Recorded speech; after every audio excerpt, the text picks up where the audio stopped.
নিরাপদ খাবার, সুস্থ জীবন। আসসালামু আলাইকুম। আজকে খুব স্বাস্থ্যকর ও পুষ্টিগুণে ভরপুর একটি রেসিপি করে দেখাবো।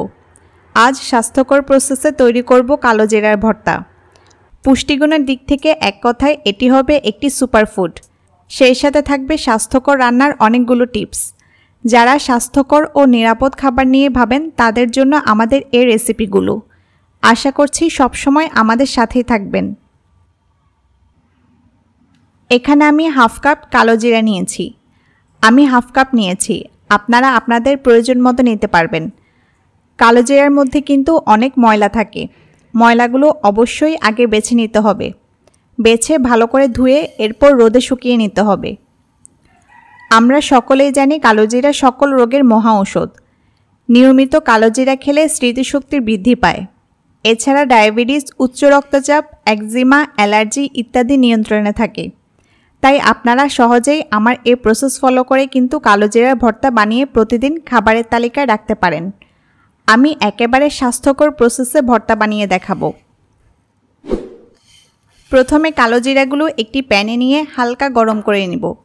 সেজন্য একটি প্যানে কালোজিরাগুলো দিয়ে দিলাম। চুলার আঁচ অবশ্যই একেবারে লো রাখতে হবে, তা না হলে কালোজিরাগুলো ভাজা হয়ে যেতে পারে। এখন আমি অনবরত নেড়ে নেড়ে কালোজিরাগুলোর ময়েশ্চার দূর করে নিব, যাতে ব্লেন্ড করতে সুবিধা হয়। এটাই, আর কিছু না। অনবরত না নাড়লে কিন্তু সবগুলো কালোজিরার গায়ে তাপটা সমানভাবে লাগবে না। কালোজিরা ভাজতে হয় না, এতে পুষ্টিগুণ নষ্ট হয়ে যায়। তাই একটু খেয়াল করে সতর্কতার সাথে কালোজিরাগুলো একটু গরম করে নিব। আপনারা চাইলে রোদ দিয়েও গরম করে ব্লেন্ড করতে পারেন। আমি অনবরত নেড়ে লো আঁচে 1 মিনিটের মতো কালোজিরাগুলো গরম করে নিয়েছি। এখন চুলা অফ করে কালোজিরাগুলো প্যান থেকে নামিয়ে সাথে সাথে অন্য পাত্রে নিয়ে নিব। কারণ প্যানে রেখে দিলে কালোজিরাগুলো ভাজা হতে থাকবে, তাই সাথে সাথে প্যান থেকে নামিয়ে নিতে হবে। এবার ভর্তা তৈরির অন্যান্য উপকরণগুলো একটু দেখিয়ে দিই। এখানে আমি 14-15 কোয়া রসুন নিয়েছি। আপনারা জানেন রসুন অনেক উপকারী। এখানে 2টা মাঝারি সাইজের পেঁয়াজ স্লাইস করে কেটে নিয়েছি। পেঁয়াজ নর্মালি আমরা যেভাবে কাটি। আর নিয়েছি 5টি কাঁচামরিচ। আপনারা ঝাল বুঝে কম বেশি নিতে পারবেন।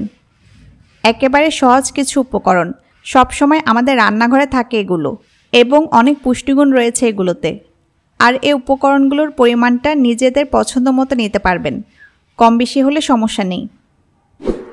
উপকরণগুলো আমি এখন তেলে ভেজে নিব। সেজন্য একটি প্যানে 1 টেবিল চামচ সরিষার তেল দিয়ে দিলাম।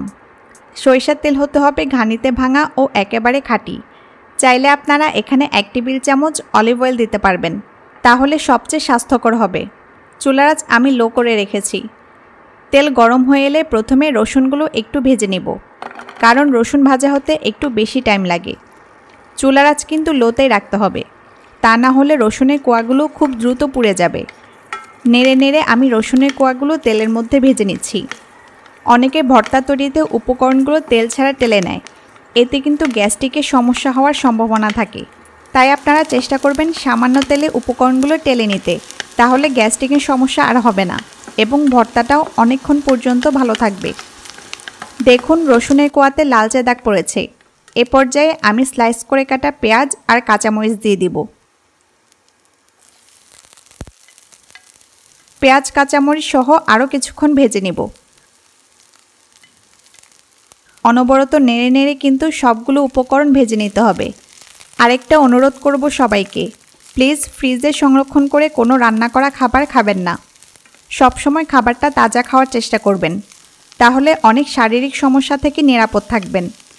পেঁয়াজ একটু ভাজা ভাজা করে ভেজে নিয়েছি, সাথে কাঁচামরিচগুলো একটু ঝলসে গেছে। এখন চুলা অফ করে দিব।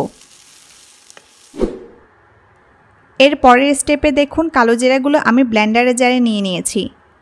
এখন ঢাকনা লাগিয়ে কালোজিরা ভালো করে ব্লেন্ড করে নেব।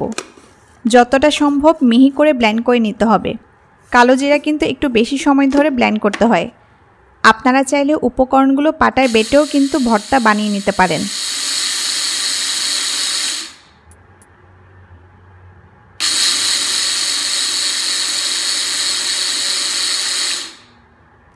দেখুন আমি একদম মিহি গুঁড়া করে ব্লেন্ড করে নিয়েছি।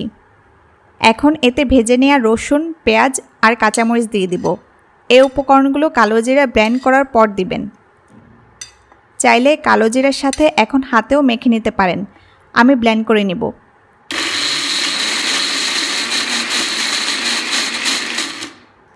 প্রয়োজনে ব্লেন্ড করার মাঝে একবার দুইবার ঢাকনা খুলে উপকরণগুলো নেড়ে মিশিয়ে দিবেন, তাহলে ব্লেন্ড করা ভালো হবে।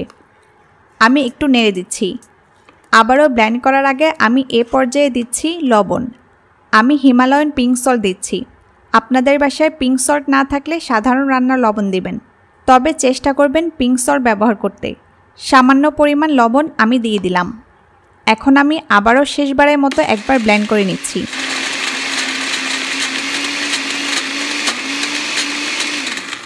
দেখুন আমার ব্লেন্ড করা হয়ে গেছে। আমি ভর্তাটা একটা প্লেটে নিয়ে নিচ্ছি। চাইলে এই প্লেট থেকেই একটু একটু নিয়ে ভর্তাটা খাওয়া যাবে, তবে আমি আপনাদের গোল গোল করে বল বানিয়ে পরিবেশন করে দেখাচ্ছি। পরিষ্কার হাতে একটু ভর্তা নিয়ে দুই হাতের সাহায্যে বল তৈরি করে নিচ্ছি। হাতে একটু সরিষার তেল মেখে নিয়েছি। এতে বলের শেপটা অনেক সুন্দর ও মসৃণ হবে। দেখুন আমি কত সুন্দর করে গোল গোল করে ভর্তাটা তৈরি করে নিয়েছি। এই ভর্তা চাইলে ফ্রিজে কয়েকদিন ধরে সংরক্ষণ করে খেতে পারবেন, তবে প্লিজ আমি বলবো ভর্তাটা সাথে সাথেই খেয়ে ফেলবেন। প্রয়োজনে অল্প করে তৈরি করবেন। ফ্রিজে রেখে খেলে সব খাবারেরই পুষ্টিগুণ নষ্ট হয়ে যায়। কোনো প্রশ্ন থাকলে কমেন্ট বক্সে লিখুন। সবাই স্বাস্থ্যকর খাবার খাবেন। কি খাচ্ছেন জেনে বুঝে খাবেন। আজ এ পর্যন্তই। আল্লাহ হাফেজ।